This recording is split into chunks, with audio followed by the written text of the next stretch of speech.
Voilà près de 5 ans que je partage avec vous au quotidien mes connaissances et mes compétences autour du cloud et du DevOps, convaincu que ces domaines représentent l'avenir des systèmes d'information.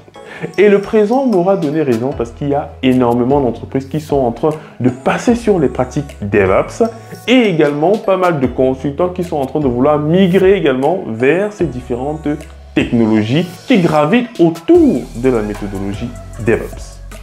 Je vous ai également proposé pendant ces 5 années plein de formations autour des technologies qui faisaient bouger cet écosystème. En l'occurrence, du Docker, du Kubernetes, du Cloud, du Terraform, du Jenkins, du GitLab, etc.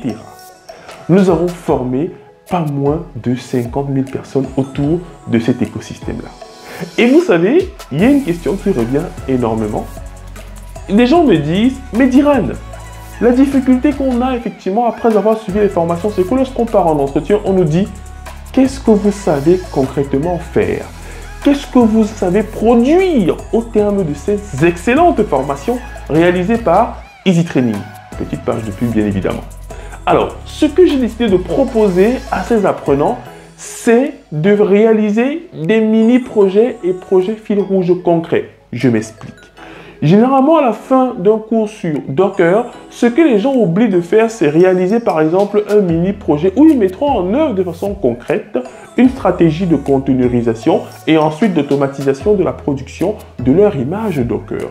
Et c'est ce que nous souhaitons donc apporter dans cette nouvelle formation que j'ai décidé de réaliser avec mon cher ami Ulrich pour essayer de vous proposer une pléthore de projets, de mini-projets, de projets fil rouge qui permettront de monter en compétences encore plus sur les technos sur lesquels vous avez déjà les bases. L'objectif étant de vous mettre dans des situations concrètes d'entreprise pour effectivement avoir des arguments lorsque vous allez rencontrer des recruteurs qui cherchent des ingénieurs cloud et DevOps. Vous le savez déjà les amis, nos formations ont pour objectif unique de vous permettre de monter rapidement en compétences sur les thématiques d'actualité. Et pour cette formation que j'ai intitulée Projet DevOps, le but c'est vraiment de vous amener à parcourir globalement des situations concrètes que l'on peut rencontrer avec différentes technologies pour à la fin vous permettre de les emboîter tous ensemble et réaliser un projet d'envergure concret. Alors, la première partie, on va réaliser un mini-projet sur Docker qui va vous permettre d'apprendre à containeriser des applications et à gérer leur cycle de vie, notamment en les publiant et en mettant en œuvre un registre privé.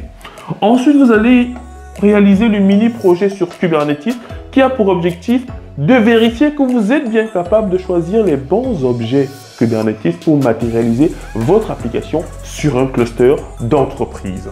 Ensuite, le troisième projet, c'est Jenkins, qui va effectivement vous amener à réaliser un projet concret qui veut effectivement un certain nombre d'éléments, en l'occurrence un pipeline CI/CD, qui permet de partir d'une application concrète vers son déploiement en continu sur une infrastructure cloud, par exemple Heroku.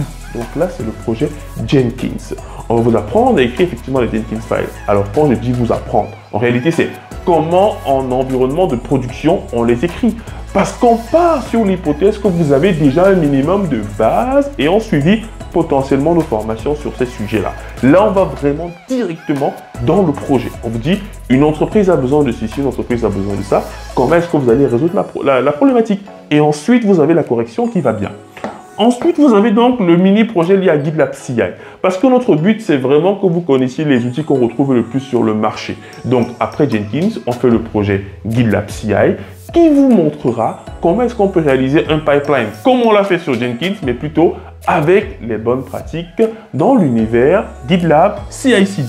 Ensuite, on va passer à l'automatisation de nos déploiements avec Ansible qui va nous permettre de setup notre environnement. Et dans le cas de ces mini-projets, vous allez mettre en œuvre un rôle qui permettra d'automatiser, d'industrialiser le déploiement d'une web app.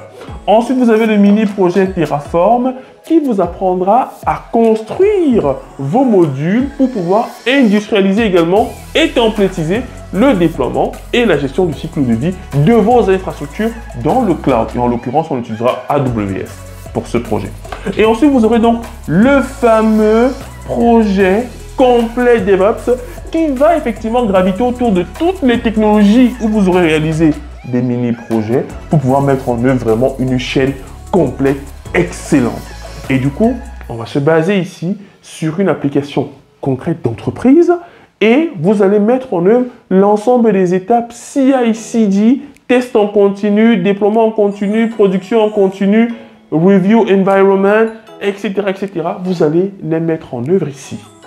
Donc, l'objectif vraiment de ce projet, si vous arrivez à le faire jusqu'à la fin, vraiment vous pourrez dire oui, je sais comment s'emboîtent les outils DevOps parce que c'est bien beau de savoir les utiliser de façon isolée, mais quand on les met ensemble, ça fait un mélange explosif.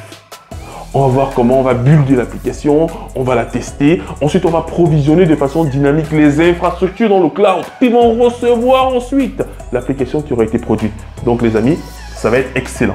Ensuite, je vais vous donner quelques conseils au travers des différents coachings que j'ai eu à donner à des personnes qui voulaient se lancer en fait dans le DevOps. Premièrement, je vais vous expliquer comment bien organiser votre portfolio. Parce que ces mini-projets-ci constituent vraiment des arguments face à des recruteurs dans le domaine du cloud et du DevOps. Donc, je vous expliquerai comment bien structurer votre GitHub. Et ensuite, je vais vous expliquer ce que vous devez faire ressortir lors des entretiens face à des personnes qui recherchent des DevOps. Donc, je vous dirai ce que vous devez dire, par exemple, sur la partie Docker, sur la partie Kubernetes, sur la partie Jenkins. Bref, sur chaque techno, je vous dirai comment mettre en avant ce que vous avez appris, notamment dans le cadre de nos formations, mais aussi de ces mini-projets-là, afin que votre discours soit cohérent. Donc, je vous indiquerai ça ici. Donc, globalement, les amis, vous l'avez demandé, on l'a fait. Après avoir suivi effectivement les cours, maintenant, vous pouvez passer au niveau au-dessus en réalisant des projets concrets d'entreprise qui permettront de défendre votre profil face à des recruteurs. Je suis Diran Tafel, formateur passionné dans le domaine du cloud et du DevOps, et c'était un plaisir pour moi de vous présenter cette nouvelle formation proposée par Easy Training. Et je vous dis à très bientôt.